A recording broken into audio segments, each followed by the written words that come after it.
하나님의 말씀은 에스겔서 44장 4절에서 8절입니다. 구약성경 1222페이지, 구약성경 1222페이지 에스겔서 44장 4절에서 8절 말씀 제가 읽겠습니다. 그가 또 나를 데리고 북문을 통하여 성전 앞에 이르시기로 내가 보니 여호와의 영광이 여호와의 성전에 가득한지라.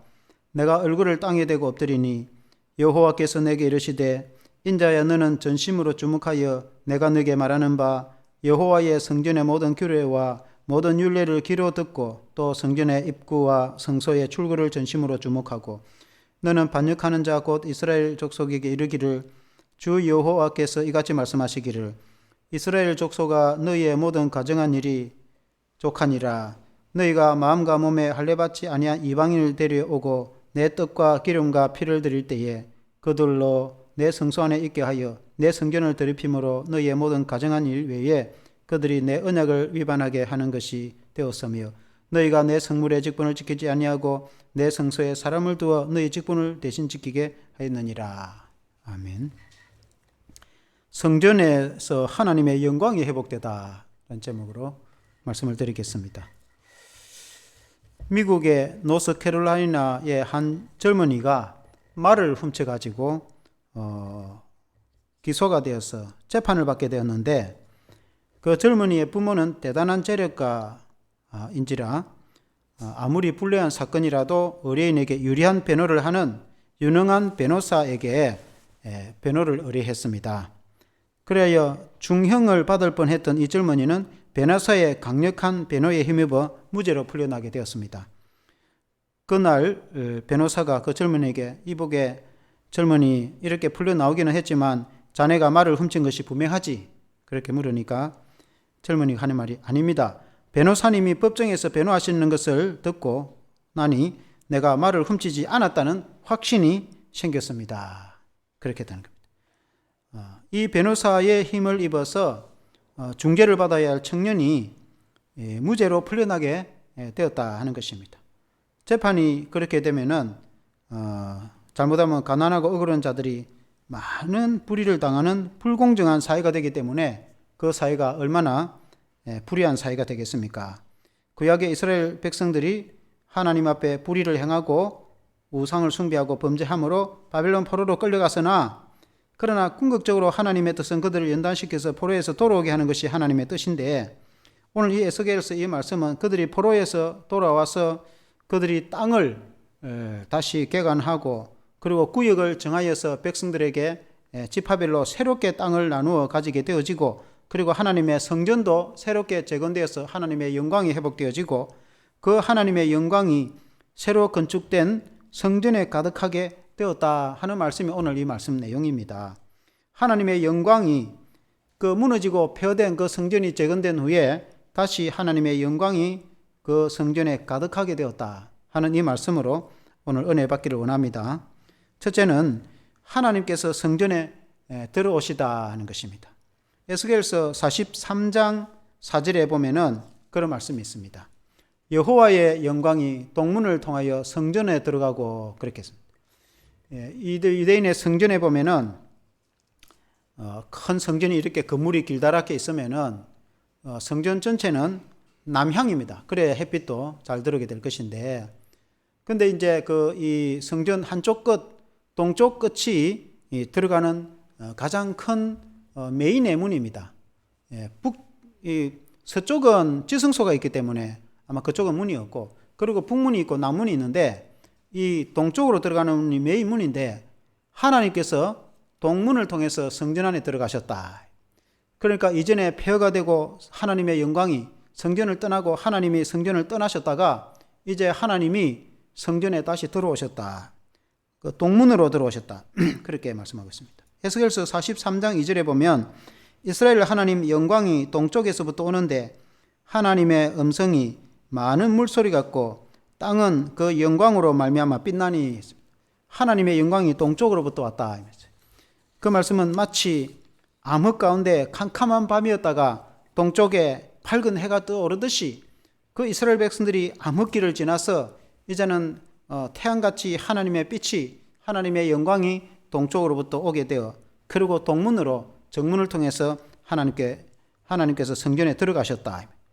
에스겔서 43장 3절에 보면은 그 모양이 내가 본 환상, 곧 전에 성읍을 매라러 올 때에 보던 환상 같고 그발 강가에서 보던 환상과도 같기로 내가 그 얼굴을 땅에 대고 엎드렸더니, 그 하나님의 영광과 환상을 보니까 이 에스겔이 처음 그가 부름받을 때, 또 그 예루살렘 성이 멸망되기 전에 그에게 임하였던 그 영광스러운 하나님, 그리고 바벨론 포로 생활할 때 그발 강가에서 그에게 임했던 그 환상 가운데 임하였던 하나님의 그 영광스러운 모습, 그 하나님의 영광을 이 에스겔 선지자가 바라보고, 그 하나님이, 그 동일하신 하나님이 예루살렘 성전으로 들어가셨다.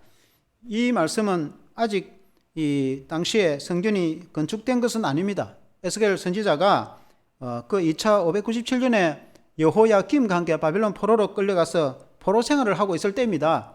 그러나 이 에스겔서 전반부는 그 이스라엘의 죄에 대해서 이렇게 경고하지만, 그러나 에스겔 후반전은 하나님께서 예루살렘 회복시켜 주시고 이스라엘 백성들이 포로에서 돌아가게 하시고 하나님의 성전을 재건할 것이라는 그 비전을, 새로운 희망을 주시거든요. 그래서 하나님의 성전이 이렇게 재건되고 하나님의 영광이 그곳에 가득하게 될 것이다 하는 말씀이 오늘 이 성경의 말씀인 것입니다.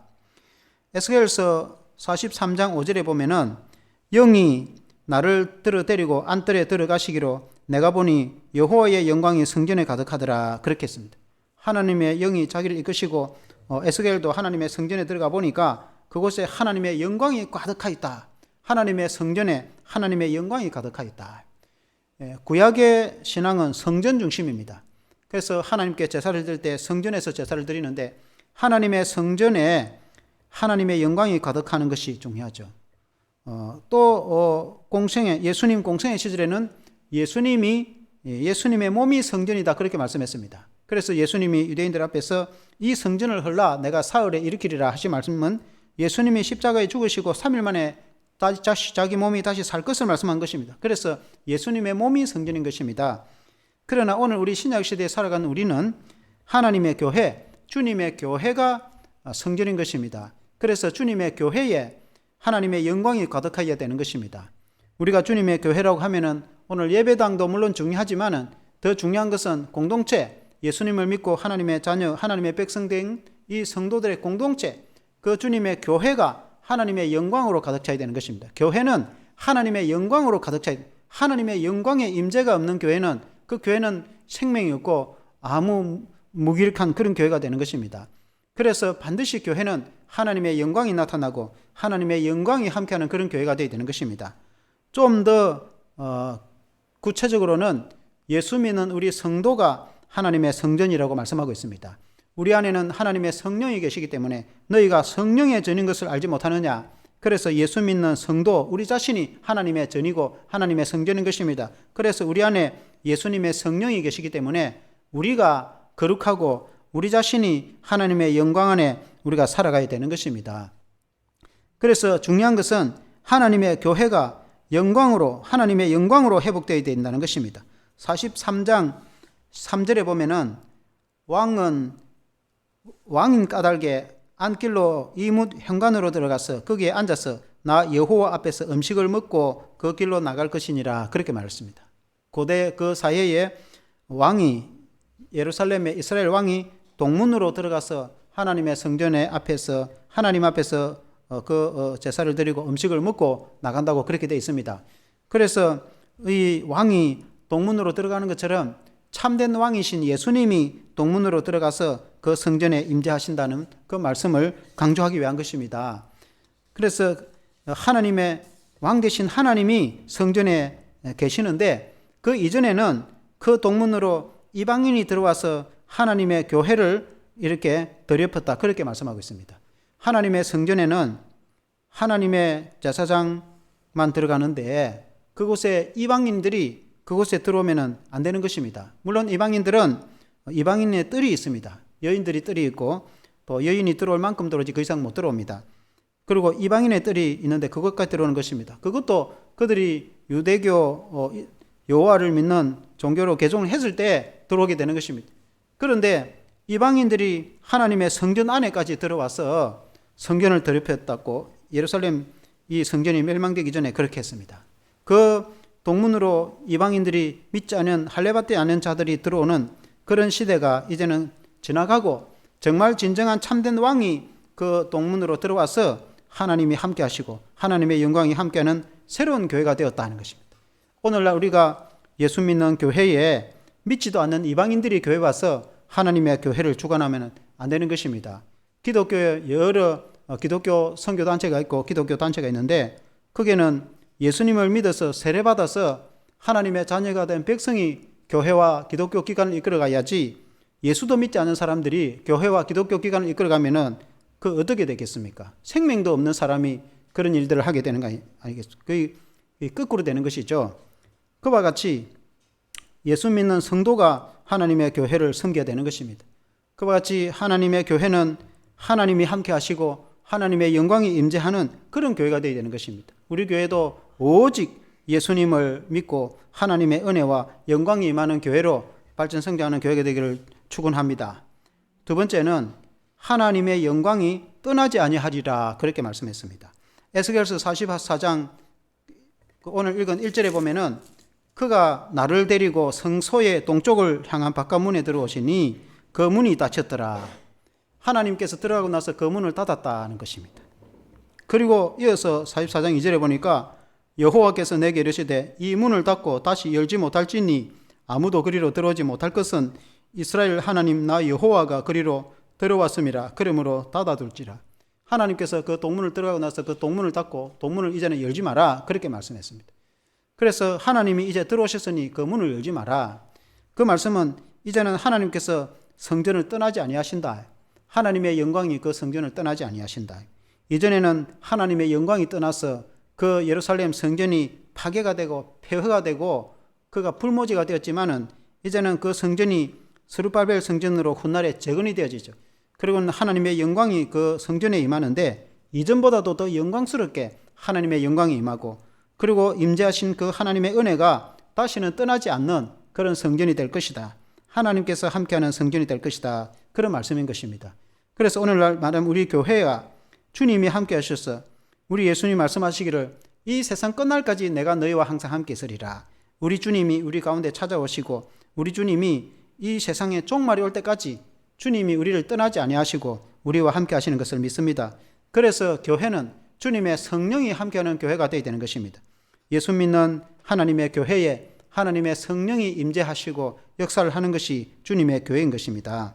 에스겔서 44장 5절에 보면은 여호와께서 내게 이르시되 인자야 너는 전심으로 주목하여 내가 너에게 말하는 바 여호와의 성전의 모든 규례와 모든 율례를 귀려 듣고 또 성전의 입구와 성소의 출구를 전심으로 주목하고 하나님의 성전에는 율례와 규례가 있고 하나님의 말씀을 따라서 하나님을 섬기게 되는 것입니다. 하나님의 말씀을 어기고 우상 숭배자가 그 성전에서 행사를 하면 안 되는 것입니다. 그래하여 그 성전의 입구와 출구를 주목하라. 그 출구를 통해서 사람들이 들어오고 나가게 되는 것입니다. 그 출구를 통해서 하나님의 은혜가 임하고 그 출구를 통해서 잘못되면은 이상한 것들이 교회에 들어와서 분란을 일으키게 되는 것인데 그러므로 그 출구를 조심해야 된다는 것입니다. 44장 6절에 보니까 너는 반역한 자 곧 이스라엘 족속에게 이르기를 주 여호와께서 이같이 말씀하시기를 이스라엘 족속아 너희의 모든 가정한 일이 족하니라.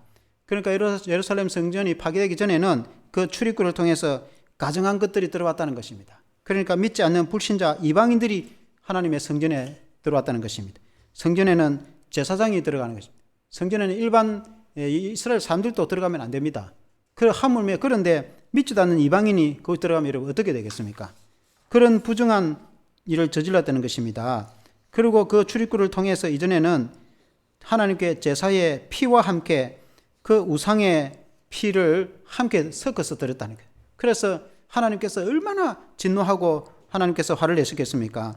하나님께 깨끗하고 정결한 제사를 드려야 되는데 그 이방 신에게 드리는 것과 함께 어울려서 그 성전에서 경배를 했으니까 다시는 그렇게 하지 않을 것이다. 그런 말씀입니다. 그래서 그 출입구가 중요한 것입니다. 출입구를 통해서 이 이상한 것이 들어오고 하기 때문에 그렇습니다. 오늘 같으면 교회에 이단이 들어오면 안 되는 것입니다. 교회에 이단이 들어오면은 온갖 분란을 일으키고 문제가 생기는 것입니다. 교회는 예수 믿는 진실된 성도들이 모여서 함께 예배드리는 거룩한 공동체가 되어야 되는 줄로 믿습니다. 그래서 성전 문지기에게 성소의 문을 지키게 하라. 성소의 문을 잘 지키라. 그러므로 문지기는 얼마나 중요한지 모릅니다. 구약 성경에 성전 문 지키는 사람들이 뭐 별실 있겠나 이렇게 생각하죠. 그렇지 않습니다. 구약 성경에 제사장이 제일 중요하고 그 다음에 레위인들이 이 중요한데 하나님께 제사를 돕는 그런 사역 중요한데 그리고 그 레위인들이 성경을 필사하고 그리고 성전을 지키는데 그 제사장 다음에 중요한 겁니다. 성전 문 지키는 것이. 그 성전 문지기가 얼마나 중요한지 모르는 것입니다. 그래서 오늘 말하면 교회 문을 잘 지키게 되는 것입니다. 교회에 출입하는 우리 성도들이 제대로 예수님을 믿고 제대로 하나님을 섬기고 믿음과 신앙으로 우리가 교회를 이끌어가야 되듯이 믿지도 않는 불신자들이 교회를 주관하면 여러분 안 되는 것이죠. 오늘날 교회에 여러 기독교 기관들이 있습니다. 기독교 학교도 있고 기독교 여러 단체들이 있습니다. 그런데 가운데 어떤 경우는 이 믿음대로 행하지 않고 새로 어떤 경우는 또 믿지도 않는 사람들이 들어와 가지고 그 기관들을 아주 황폐하는 것들이 많이 있습니다. 그래서 하나님 앞에서 이 믿는 교회는 거룩한 성도들이 하나님을 섬겨야 되는 줄로 믿습니다. 심지어 일도 44장 8절에 보니까 너희가 내 성물의 직분을 지키지 아니하고 내 성소에 사람을 두어 너희 직분을 대신 지키게 하였느니라. 그러니까 교회 안에 믿음의 직분자들이 자기 사명을 감당하지 않고 믿지 않은 사람들에게 일을 시키다는 것입니다. 교회에. 오늘날 우리가 교회 청소를 하는데 믿는 성도들이 교회 청소를 하거나 혹시 또 용역을 하려면 그래도 믿는 자에게 일을 시켜야지. 예수도 믿지 않은 사람들이 교회 와가지고 교회 청소를 한다든지 교회 관리를 하면 여러분 어떻게 되겠습니까? 그런 것도 좀 문제가 있으면 생각을 좀 해봐야 되는 것입니다. 이 당시에 제사장과 하나님의 교회 직분자들이 뭐 그건 또 그렇더라도 교회에 사역을 하는데 여러 관리부라든지 뭐 선교부라든지 재정부라든지 방송부라든지 교회에 여러 부서가 있는데 믿지도 않은 사람들이 그 교회 관리를 하면 담당을 하면 말이 되겠습니까? 말이 안 되는 거죠. 구원도 못 받은 믿지 않는 불신자들이 그 기관을 이끌어가면 어떻게 되겠습니까? 그런데 예루살렘 폐허가 되기 전에 그런 일을 했다는 것입니다. 직분자들이 자기 사명을 감당하지 않고 믿지도 않은 자들을 일을 시켜가지고 하나님의 성전에서 일을 했다는 것입니다. 그래서 다시는 그런 일이 없을 것이다 그렇게 말씀합니다. 그러나 반대로 사도계 후예들은 그 직분을 잘 감당했다 그렇게 주님이 칭찬합니다. 에스겔서 44장 15절에 보면은 이스라엘 족속이 그릇 행하여 나를 떠날 때에 사독의 자손 레위 사람 제사장들은 내 성소의 직분을 지키선즉 그들은 내게 가까이 나와 수종을 들 때 내 앞에 서서 기름과 피를 내게 드릴지니라. 주 여호와의 말씀이니라. 사독의 자손 레위 사람들이 제사장들이 성소의 직분을 감당했다는 것입니다. 이 사독은 다윗과 솔로몬 시대의 제사장이 사독 제사장입니다. 그때의 제사장이 아비아달과 함께 두 사람이 제사장으로 사명을 감당했는데 이 아론은 제사장 레위 가문에서 제사장 가문이죠. 모세의 형 아론의 원래 네 아들이 있었습니다. 위에 두 아들은 하나님께 불을 잘못 들여가지고 하나님께 징계를 받아서 죽게 됩니다. 그리고 이제 셋째 넷째 엘르아살과 이다말이 그 이제 아론을 이어서 제사장을 이어가는데 엘르아살이 이제 장자 역할을 하죠. 그 장자 엘르아살의 후예인 사람이 사독입니다. 사독이 다윗 시대에 이제 제사장이고 이다말의 후손인 아비아달이 제사장으로 그때 있었는데 아비아달은 그 아버지가 이제 사울 왕에게 죽임을 당하고 함께 도망을 쳐서 다윗에게 와가지고 훗날 다윗 시대에 제사장이 됐는데 근데 이제 다윗이 나이가 많아서 죽을 때 다 돼 갈 때에 이 아비아달과 그리고 사령관 요압과 그리고 이제 사람들이 힘을 합쳐갖고 왕자 아도니아를 다윗 다음으로 왕으로 세우려고 그렇게 추대를 했습니다. 이것을 알게 된 나단 선지자가 다윗에게 이것을 알려서 다윗이 솔로몬을 왕으로 세웁니다. 사독과 나단에게 명해가지고 솔로몬을 왕으로 세움으로 인해서 결국 아도나이의 그 왕 추대가 실패로 돌아가게 됩니다. 솔로몬이 왕이 되고 나서 이 요압과 아비아달 제사장을 결국은 요압을 처형하고 아비아달을 이제 추방을 시킵니다. 그래서 그때 그 위협한 순간에 이 사독은 끝까지 다윗에게 충성을 다하여서 솔로몬을 추대를 하게 되고, 이 사독의 가문이 제사장의 사역을 끝까지 충성을 다합니다. 그런데 이 사독의 후예들이 이 예루살렘 말기에도 끝까지 그들의 사명을 감당합니다. 사람들이 다 부패하고 타락하고 하나님을 떠나도 사독의 가문의 제사장들이 자신의 직분을 지켰다, 그렇게 말씀했습니다. 그래서 그들이 포로에서 돌아오고 나서 하나님이 사독의 자손들을 제사장으로 봉직하라, 그렇게 말씀했습니다. 많은 제사장들이 있었는데 그 중에 사독의 자손들이 제사장들의 주가 되었다. 그래서 포로 귀환 후에 이 이스라엘의 이 제사장을 주로 이끌어간 가문은 사독의 가문들입니다. 그래서 우리가 이제 예수님 시대에 사두개인이라는 집단이 생기게 되었는데, 그 단체가 생긴 것은 신구약 중간기에 그 사독 제사장의 후예 자손들, 그 사독의 후예들로서 사독을 따르는 사람들이다 라고 해서 사두개인입니다. 사두개인이 생겼습니다.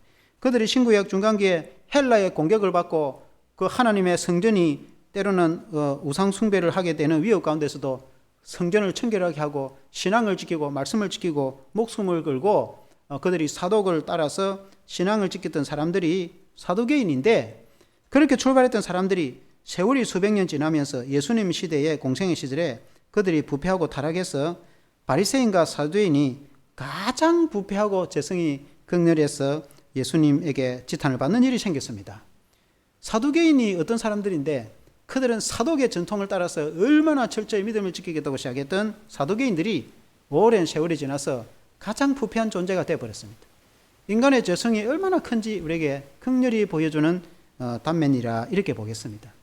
그래서 이제 맨 마지막은 뭐 그렇다 치더라도 원래 이 사독의 후예들이 그만큼 영광스럽게 쓰임 받았고, 특히 바벨론 포로 이후에 사독의 후예들이 하나님께 인정을 받아서 제사장으로 주된 사역을 하게 되었다. 하나님께 칭찬과 인정을 받았다, 그 말입니다. 사람들은 다 하나님을 떠나고 부패하고 타락하고 그래야 하나님을 잘 섬기지 못할 시대에 사독의 후예 제사장들이 그들이 믿음과 직분을 지켰다는 것입니다. 오늘날 우리가 그 사독의 후예들처럼 세상이 부패하고 타락하고 하나님을 떠나고 하나님을 섬기지 않는 그런 시대일지라도 우리는 믿음을 지켜서 신앙을 지키고 우리의 직분의 사명을 감당하는 그런 영광스러운 교회의 직분자가 되어야 될 줄로 믿습니다. 오스카라는 한 사람이 있었는데, 이 사람은 중범죄로 17번이나 감옥에 갇히게 된 사람입니다. 교도소에서 정신과 의사들이 고쳐보려고 했지만은 도저히 그 정신세계는 구제불능이었습니다. 그래서 다 포기했습니다. 오스카라는 사람이 형무소 안에서 짧은 자유시간에 한 노인을 만났는데, 그 노인이 예수님에 대한 이야기를 해 주었습니다. 그의 영향으로 오스카는 예수님을 진심으로 영접하고 믿게 되어서 변화가 일어나게 되었습니다. 철저히 변화가 되어서 정말 친절하고 순종하는 인자한 사람으로 변화가 되었습니다. 그리고는 이제 형무소에서 교회를 섬기게 되고 교회 안에 있는 형무소 교회의 일을 하게 되었습니다.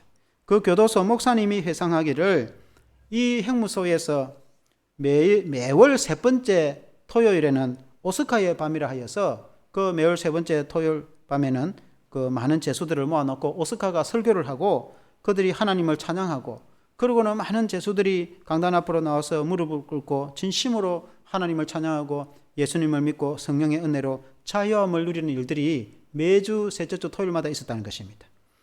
인간이 그렇게 변화시키고 그렇게 또 감옥에 가두기까지 해서 징계를 하고 사람을 고쳐보려고 했지만은 오스카라는 사람은 변하지 않았는데 예수님을 믿고 나니까 변화였다는 것입니다.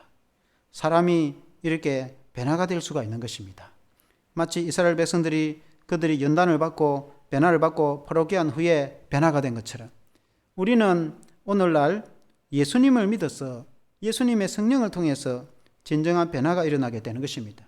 우리는 진정한 변화가 일어나서 하나님의 진정한 성도로서 자녀로서 하나님 영광 가운데서 주님의 교회를 받들어 섬게 되는 것입니다. 그래서 결론적으로 교회는 하나님이 임재하시는 영광스러운 주님의 교회입니다. 교회에 임재하시는 하나님의 영광, 그 영광을 찬양하는 교회가 되어야 되는 것입니다. 예루살렘 성전이 재건되는 그 에스겔의 이 예언한 말씀처럼 그들이 포로기한 후에 예루살렘 성전이 재건되어지고 그 재건된 하나님의 성전에 하나님의 영광이 가득하여서 다시는 그 영광이 떠나지 않을 것이다 말씀처럼 우리 주님의 교회는 하나님의 영광이 임재하는 교회가 되어야 되는 것입니다. 우리 교회 공동체는 하나님의 영광이 항상 함께하는 그런 공동체가 되어야 되는 것입니다. 하나님의 영광이 충만한 교회가 되어야 되는 것입니다. 우리는 그것을 잊어서는 안 되는 것입니다. 주님의 영광이 떠나는 그런 교회가 되어서는 안 되는 것입니다. 주님의 교회는 반드시 하나님이 함께 하시고 하나님의 영광이 임재하는 영광스러운 교회입니다. 그래서 우리는 그 영광스러운 교회를 섬기는 성도들입니다. 이것을 결코 잊어서는 안 되는 것입니다. 주님의 교회에 우리 주님이 함께 하시고 주님의 성령이 함께 하시고 하나님의 영광이 임재하는 교회라는 것을 믿고 영광스러운 하나님을 섬기는 저와 여러분 되시기를 주 이름으로 축원합니다. 한번 기도하겠습니다. 하나님 아버지, 구약의 에스겔 선지자가 예언한 것처럼 그들이 바빌론 포로에서 돌아와서 재건되는 하나님의 교회는, 하나님의 성전은 하나님의 영광이 임재하여 하나님의 영광이 가득한 성전이었다. 그렇게 성경에 말씀하고 있습니다. 오늘날 주님의 교회는 하나님의 영광이 임재하는 교회입니다. 하나님이 함께 하시는 그런 교회인 것입니다. 우리 예수님 말씀하시기를 이 세상 끝날까지 내가 너희와 항상 함께 있으리라 말씀하셨습니다. 우리가 작은 숫자로 모여도 예수님의 이름으로 모인 우리들 가운데는 주님이 함께 하신다고 말씀했습니다. 주님이 우리들 가운데 임재하시고 함께하여서 주님의 성령이 임재하는 교회인 것입니다. 그러므로 교회는 하나님의 성령이 역사하는 교회인 것입니다. 그러므로 하나님의 영광이 임재하는 공동체가 하나님의 주님의 교회인 것입니다. 그래서 우리는 주님의 교회가 얼마나 영광스러운 기관이며 단체라는 것을 우리가 알고 주님이 함께 하셨다는 것을 믿고 주님이 성령이 임재하셨다는 그 믿음의 확신을 가지고 우리가 영광스러운 주님을 섬기는 그런 교회 성도들과 직분들이 다 되게 하여 주시옵소서. 예수님 이름으로 기도합니다.